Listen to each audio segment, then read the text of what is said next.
Veganstvo je res neka taka stvar, ki jo težko delaš samo kot nekaj zase, ker tukaj to počnemo zaradi drugih, to počnemo zaradi živali in živali samo zaradi tebe, ja, sigurno narediš razliko, ampak ni pa še tiste te večje.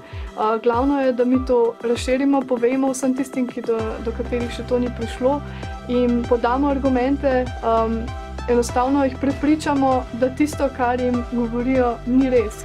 Treba je to prinesti do ljudi in ne smemo nehati. Moramo biti aktivni, vsak lahko najde neko področje, kjer je lahko aktiven, če pa rabite pomoč pri tem, oziroma še boljše, se pa pridružite Slovenskemu veganskemu društvu, pa bomo skupaj naredili.